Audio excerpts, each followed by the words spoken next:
Hey there!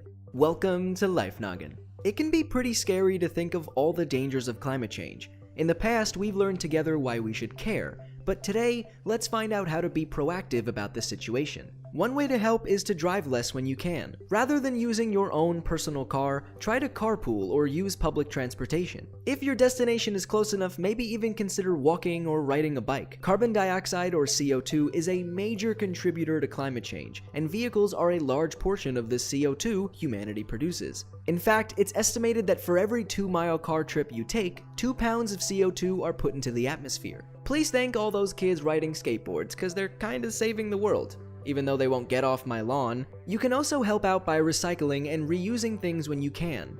Rather than throwing out all your gadgets and gizmos, see if you can find another use for them or donate them to charity if the product is still good. Recycling helps fight climate change because it takes less energy to make something from recycled products than starting from scratch. Also, consider buying things with less packaging in the first place, or items that use recyclable packaging. This next one might be a little scary to everyone who has ever taken part in the war for the thermostat, but I challenge you to try and let your homes be a little warmer in the summer and a little colder in the winter, even if it's just by a few degrees. Moving your thermostat up 2 degrees in the summer and down 2 degrees in the winter could eliminate an estimated 2,000 pounds of CO2 a year. And believe it or not, your diet can play a huge part in the climate change battle. Consider eating less meat when you can, as the animal agriculture industry emits a large amount of greenhouse gases. The livestock sector, which includes things like feed production and transport, is responsible for around 14% of all the greenhouse gas emissions around the globe. I'm not necessarily saying you need to go vegetarian or vegan,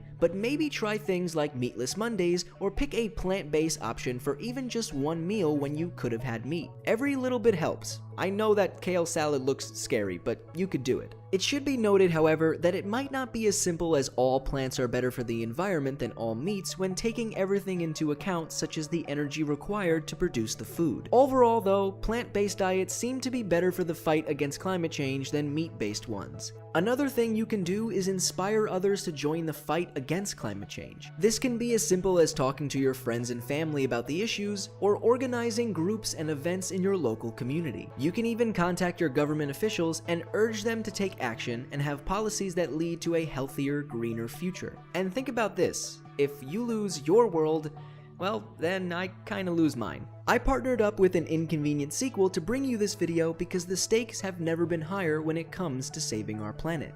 However, we are close to a real energy revolution, and you can take action and learn more by watching the film. Send a message of truth to power and see an Inconvenient Sequel in New York and Los Angeles starting July 28th, and nationwide, August 4th. As always, I'm Blocko. This has been Life Noggin. Don't forget to keep on thinking.